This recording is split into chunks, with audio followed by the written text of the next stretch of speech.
Hi, I'm Ruchi Kulkarni. Today we are going to do chapter number 6, The 100 Dresses Part 2, which is a continued part of chapter number 5. This chapter is written by L. Besor Esther or Eleanor Estes. Before we start with this chapter, let's have a quick recap of the story that happened in chapter number 5, The 100 Dresses Part 1. A girl named Wanda Petronsky was bullied at her school for her name and her claim that she had 100 dresses, while everyone knew that she was very poor. Peggy and Maddie, two girls of her class, always made fun of her. Maddie didn't particularly support this behavior of Peggy, but she didn't have the courage to take a stand. At the end, when Wanda won the drawing contest, it was then clear that those 100 dresses were actually her 100 designs on paper which brought forth her hidden talent. And now, in this part, we will learn why Wanda left the school and what did she do that impacted Peggy's and Maddie's life greatly. Wanda was not only a shy, talented artist, but also a forgiving and generous person.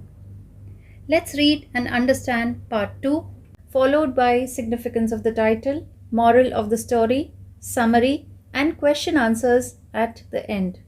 But before that, let's know about L. Besor Esther, who is the author of this story.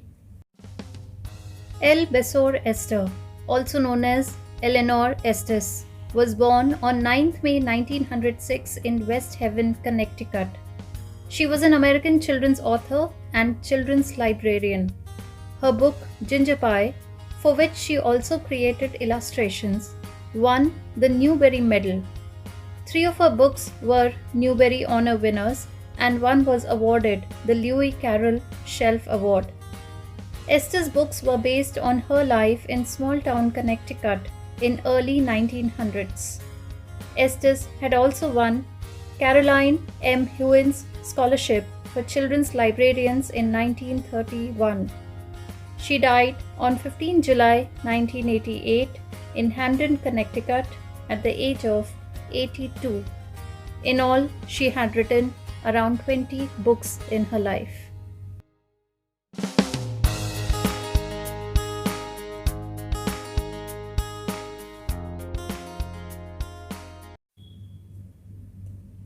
While the class was circling the room, the monitor from the principal's office brought Miss Mason a note.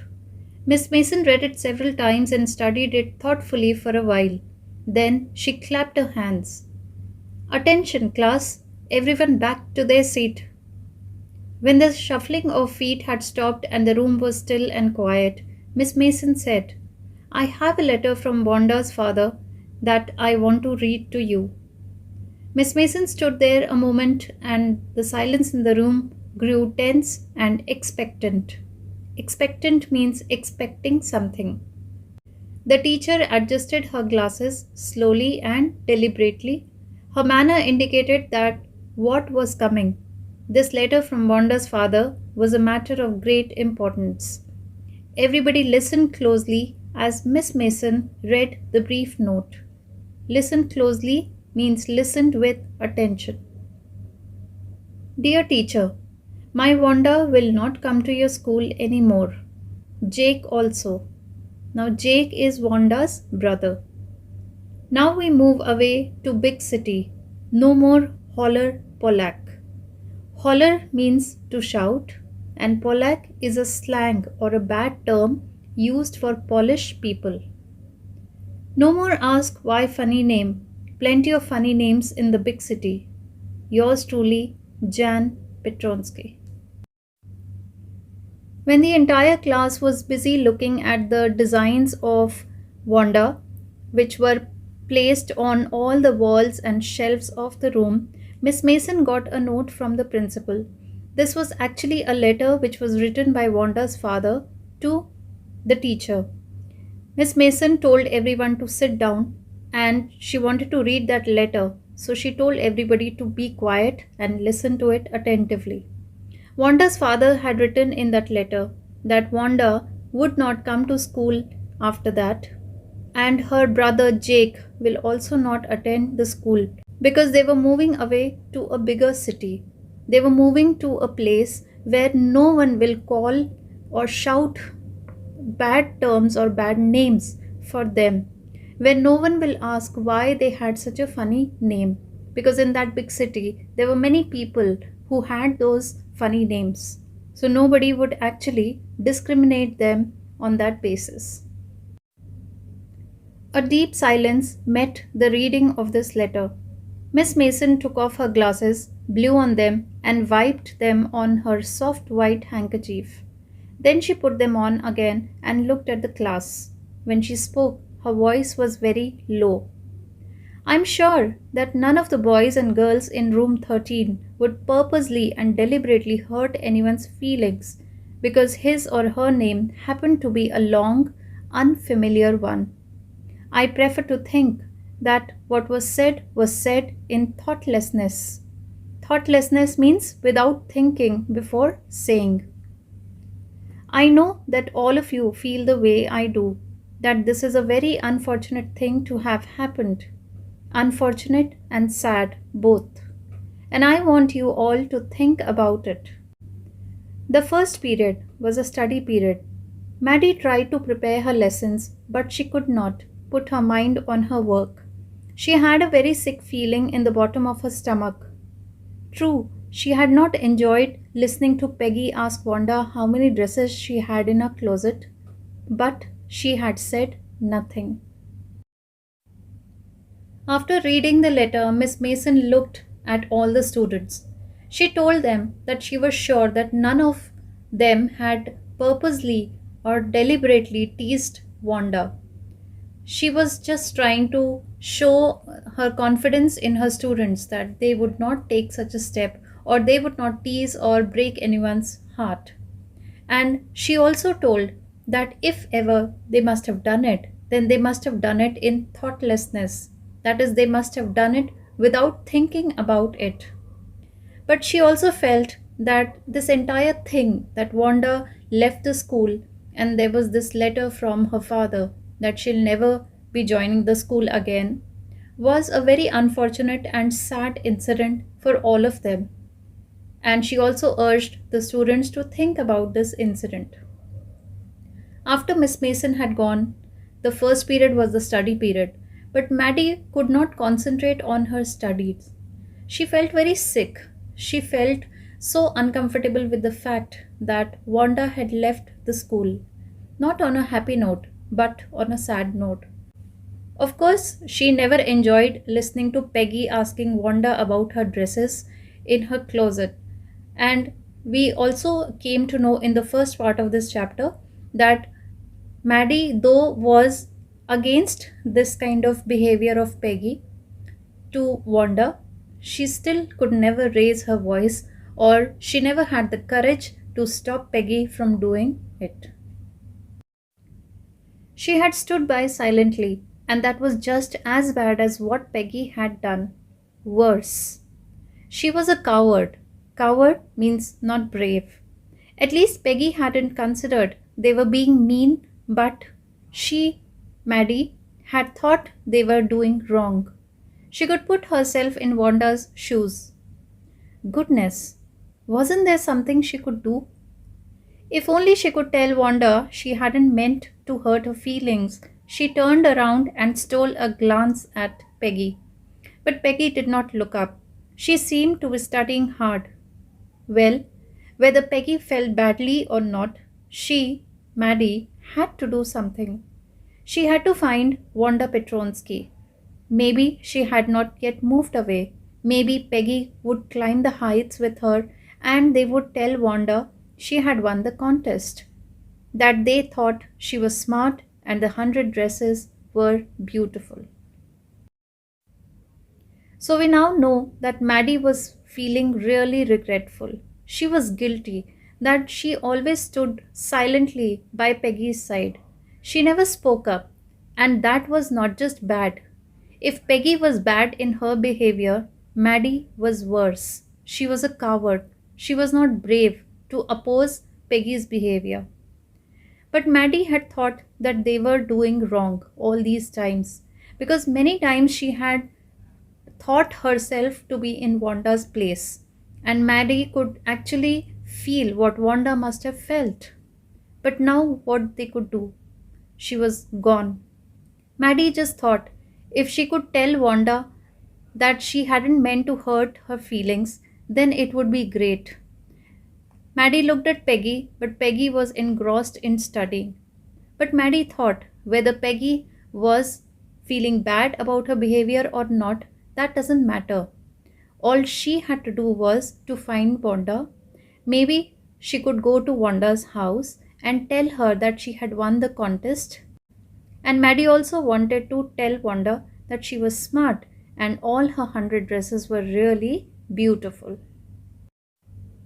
When school was dismissed in the afternoon, Peggy said with pretended casualness, "Hey, let's go and see if that kid has left town or not."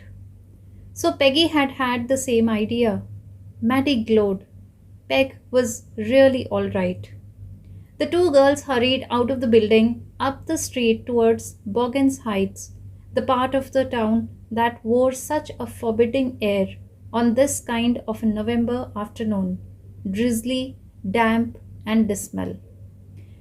The part of the town that wore such a forbidding air, it means that Boggan's Height, where Wanda lived, was that part of the town which was forbidden for the other citizens. It had a kind of environment where only these people who were poor, who were Polish, who were immigrants lived there. And that kind of air was not very lively. It was damp and dismal. Damp and dismal means wet and sad. It was November afternoon, and of course it was raining, so that must have made the environment more sad and expressing a state of hopelessness. "Well, at least," said Peggy gruffly. Gruffly means harshly or roughly. "I never did call her a foreigner or make fun of her name. I never thought she had the sense to know we were making fun of her anyway. I thought she was too dumb. And gee, look how she can draw." Maddie could say nothing. All she hoped was that they would find Wanda. She wanted to tell her that they were sorry they had picked on her. Picked on her means to treat someone very badly. And how wonderful the whole school thought she was. And please, not to move away and everybody would be nice. She and Peggy would fight anybody who was not nice. So that afternoon when the school got over, Peggy told Maddie that they should go and see whether Wanda had left the town or not. And Maddie was really happy with this idea because now she felt that Peggy was also thinking the same which Maddie had been thinking.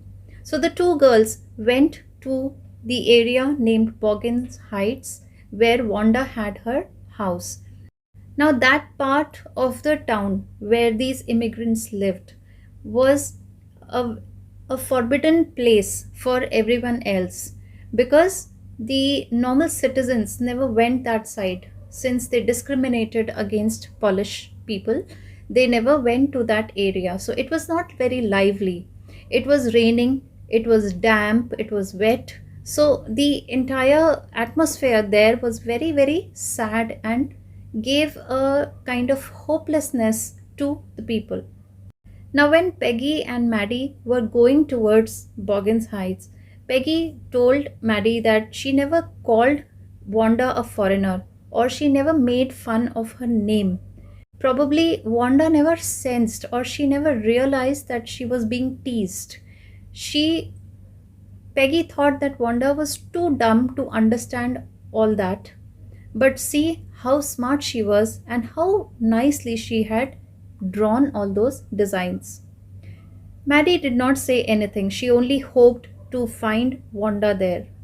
So she wanted to tell Wanda that how sorry they were when they teased her, when they treated her so badly. And she wanted Wanda to come and join the school again.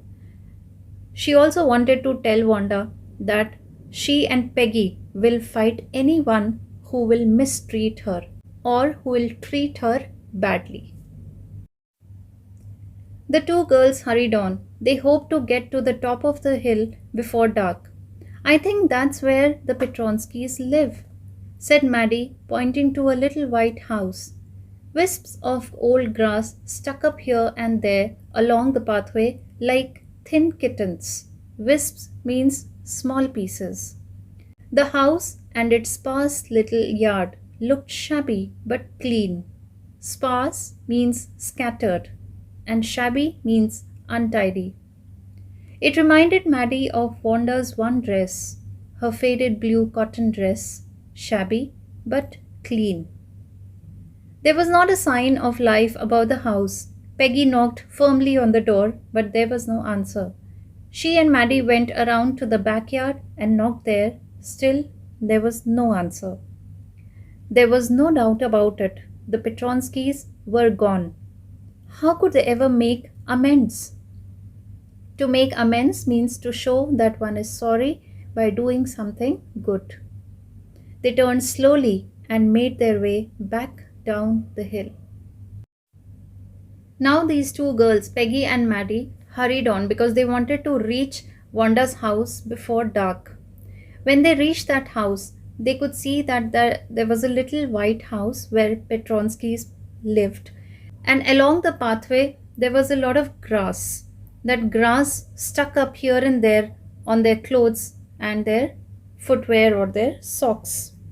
The house was tiny, but it had a little yard, and that everything, that environment or that house and the yard looked shabby, but it was very clean. And this sight reminded Maddie of Wanda's blue dress, which she wore every day, which was shabby, but it was clean. They both knocked on the door firmly, on the front door as well as on the back door, but there was no response. And soon they realized that the Petronskis had left. But what they did not understand was, how could they make amends? How could they show that they were sorry by doing something good? That was the question on their mind when they started their way back down the hill. Well, anyway, said Peggy, she's gone now, so what can we do? Besides, when I was asking her about all her dresses, she probably was getting good ideas for her drawings. She might not even have won the contest otherwise.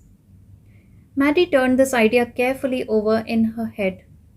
For if there were anything in it, she would not have to feel so badly. But that night, she could not get to sleep. She thought about Wanda and her faded blue dress and the little house she had lived in. And she thought of the glowing picture those 100 dresses made, all lined up in the classroom. At last, Maddie sat up in bed and pressed her forehead tight in her hands and really thought. This was the hardest thinking she had ever done. After a long time, she reached an important conclusion. She was never going to stand by and say nothing again. When Peggy and Maddie could not find Wanda in her house, on their way back, Peggy told Wanda that probably when she was teasing Wanda, she was in a way giving her ideas to design those dresses, without which probably she might not have won the contest. But Maddie wasn't actually listening to Peggy's words. She had something else on her mind. The only thing that she had was a lot of regret. She wanted to say sorry to Wanda. She felt bad that she never opposed Peggy's teasing and never supported Wanda. She thought about Wanda and her faded blue dress, her little house, and she also thought about how the classroom looked when all Wanda's designs or dresses had lined up in the classroom. Maddie could not sleep that night. She thought and thought very hard. After a long time, she reached an important conclusion. She decided that she will never support that kind of teasing again in her life. If she ever heard anybody picking on someone means treating someone unkindly, unfairly, criticizing them because they were funny looking or because they had strange names, she would speak up, even if it meant losing Peggy's friendship. She had no way of making things right with Wanda, but from now on, she would never make anybody else that unhappy again. On Saturday, Maddie spent the afternoon with Peggy. They were writing a letter to Wanda Petronsky. It was just a friendly letter telling about the contest and telling Wanda she had won. They told her how pretty her drawings were, and they asked her if she liked where she was living and if she liked her new teacher. They had meant to say they were sorry, but it ended up with their just writing a friendly letter, the kind they would have written to any good friend, and they signed it and lots of X's for love. They mailed the letter to Boggins Heights, writing "Please forward" on the envelope. After Maddie had thought about what she was going to do, she was a changed person. She was now determined that she will never let anyone treat someone else very unkindly or unfairly. She will always speak up, even if it meant losing Peggy's friendship. Now that Wanda was gone, she could not make right with Wanda, but then she had decided that from there on, she will never let anything wrong being done or anything unhappy being done with anyone else. On Saturday, Maddie and Peggy decided to write a letter to Wanda. They wrote a friendly kind of a letter telling her about the contest and telling Wanda that she had won. They also wrote in the letter that her drawings were very pretty and they liked it so much. They also wanted to ask her in the letter if she, that is Wanda, had liked her new school, her new environment, her new teacher. Actually, they meant to say sorry, but they did not write sorry in that letter. So all they ended up was writing just a friendly letter to her. Then they put it in an envelope and mailed it to Boggins Heights, mentioning "Please forward" on the envelope. So whoever receives that letter will forward that letter to Wanda's new address. Days passed and there was no answer, but the letter did not come back. So maybe Wanda had received it. Perhaps she was so hurt and angry she was not going to answer. You could not blame her. Weeks went by and still Wanda did not answer. Peggy had begun to forget the whole business and Maddie put herself to sleep at night, making speeches about Wanda, defending her from great crowds of girls who were trying to tease her with, "How many dresses have you got?" And before Wanda could press her lips together in a tight line, the way she did before answering, Maddie would cry out, "Stop!" Then everybody would feel ashamed the way she used to feel. Now it was Christmas time and there was snow on the ground. Christmas bells and a small tree decorated the classroom. On the last day of school, before the holidays, the teacher showed the class a letter she had received that morning. After Maddie and Peggy mailed that letter to Wanda, they did not receive any answer for quite a few days. But that letter also did not come back, so they were sure that that letter must have reached Wanda. But maybe she was very hurt and angry that she did not want to answer it. And nobody could blame her because she was treated very badly. Peggy tried to forget that whole incident, but Maddie couldn't. Every night she put herself to sleep. She used to dream that she was giving speeches about Wanda. She was trying to defend Wanda when Wanda was getting teased by others on how many dresses she had. And then after some time, the Christmas time came. There was snow on the ground. The classroom was decorated with Christmas bells and a small Christmas tree. That was the last day of school before the Christmas holidays. And when Miss Mason, the teacher, came into the class, she had a letter in her hands. Now let's see what that letter was about. You remember Wanda Petronsky, the gifted little artist who won the drawing contest? Well, she has written me, And I'm glad to know where she lives because now I can send her medal. I want to read her letter to you.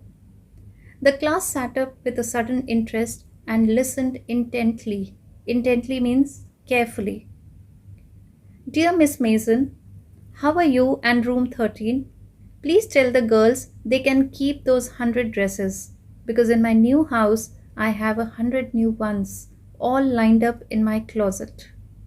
I would like that girl Peggy to have the drawing of the green dress with the red trimming and her friend Maddie to have the blue one. For Christmas, I miss that school and my new teacher does not equalize with you. Merry Christmas to you and everybody. Yours truly, Wanda Petronsky.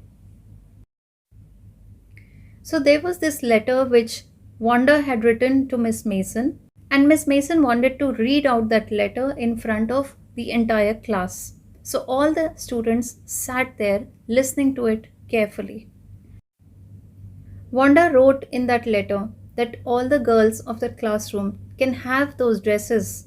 They can keep those 100 dresses because in her new house she had made 100 new ones and they were all lined up in her closet or cupboard.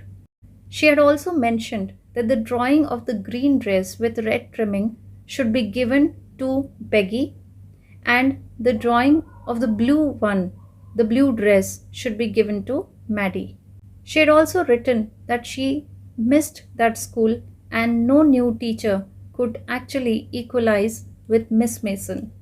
She wished everyone Merry Christmas, and that's where she ended her letter. Now, this letter showed that Wanda was a very forgiving person. She did not have any hard feelings or bad feelings for both Peggy and Maddie. Instead, she let them keep her precious and beautiful drawings forever.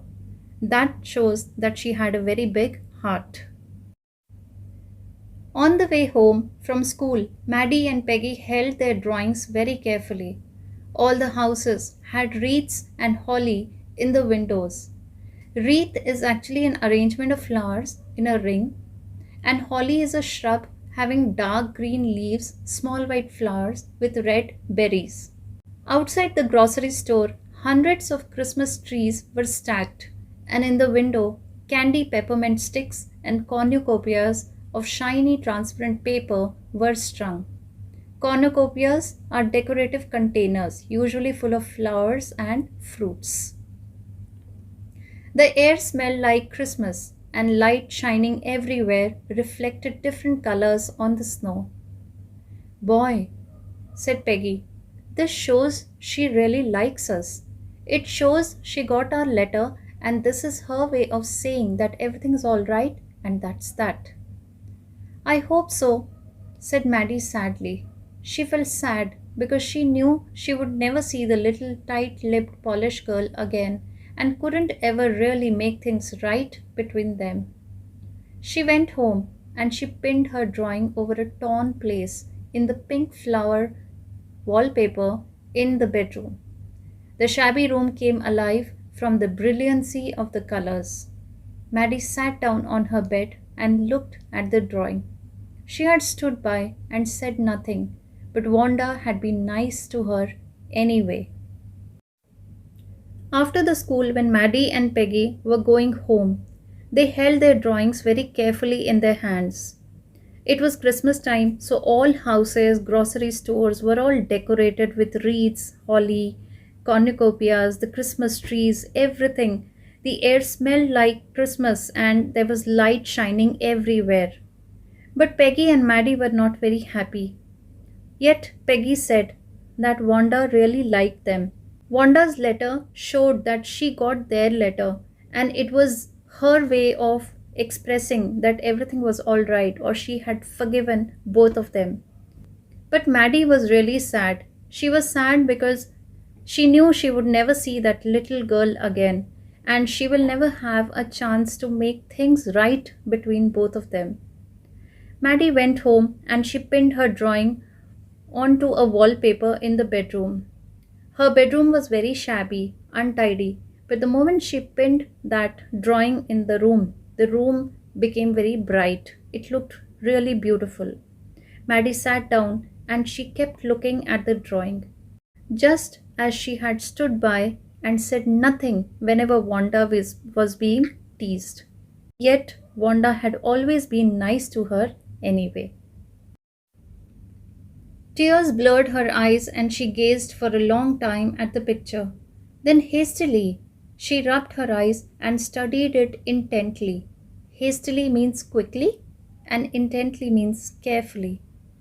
The colors in the dress were so vivid that she had scarcely noticed the face and head of the drawing. But it looked like her, Maddie. It really looked like her own mouth. Why, it really looked like her own self. Wanda had really drawn this for her. Excitedly, she ran over to Peggy's. Peg, she said, let me see your picture. What's the matter? Asked Peggy as they clattered up to her room where Wanda's drawing was lying face down on the bed. Clattered means made a continuous sound. Maddie carefully raised it. Look, she drew you. That's you, she exclaimed. And the head and face of this picture did look like Peggy. What did I say? Said Peggy. She must have really liked us anyway. Yes, she must have, agreed Maddie, and she blinked away the tears that came every time she thought of Wanda standing alone in that sunny spot in the schoolyard, looking stolidly over at the group of laughing girls after she had walked off, after she had said, sure, 100 of them all lined up. As Maddie was looking at Wanda's drawing, she had tears in her eyes. And she had not noticed one thing, which she now noticed. She noticed that the face and the head of the drawing looked exactly like Maddie. Wanda had actually drawn Maddie in that drawing. She ran over to Peggy and she looked at the drawing which Wanda had given to Peggy. And that drawing related to Peggy's face. It was exactly Peggy whom Wanda had drawn. So actually, in both these drawings, Wanda had drawn Peggy and Maddie in the same dresses which she had mentioned earlier. Maddie was drawn in a dress which was light blue in color, and Peggy was drawn in a dress which was green in color with a red sash. So when they both looked at those pictures, they were very happy, and Peggy also exclaimed that yes, Wanda did like her. But Maddie had her eyes filled with tears. Every time she looked at the drawing, she thought of Wanda, who used to just stand alone in that sunny spot in the schoolyard, looking at everybody quietly as the entire group teased her. And every time she had just one answer to give to everyone, and that was that yes, she had 100 dresses and they were all lined up in her cupboard. And these 100 dresses were actually her 100 drawings, which, because of poverty, she could not turn them into an actual dress. Had she got the fabric, she would have done that. But for her, these drawings were like actual dresses, which she had made for herself.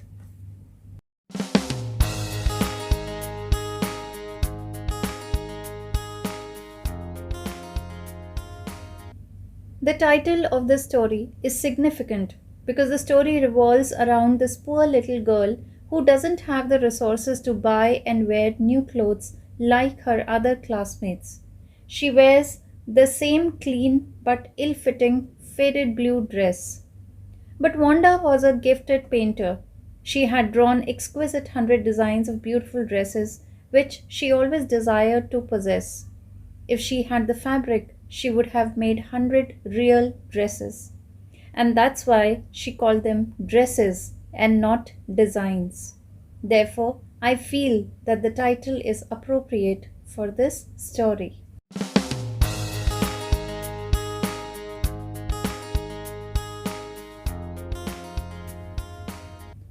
Through the story, the author gives the message that one should never be judged on the basis of their looks or economic conditions, as in the end, it's the talent and potential of an individual that matters. The story also conveys a beautiful message of compassion and forgiveness. Wanda is a victim of bullying. Still, she forgives those who harassed her. At the end, Peggy and Maddie realize their mistake. The story also conveys that we should not hurt or ridicule others simply because they are different from us. Mutual respect and love are the only things that can help us live in harmony. We should not only abstain from making others miserable, but should also speak up boldly whenever we see any wrong being done. This is where I end my session. I'll flash the summary in written form and question answers right at the end. And I hope to see you again in my next video with a new topic. Till then, take good care of yourself. Love you all and thank you so much.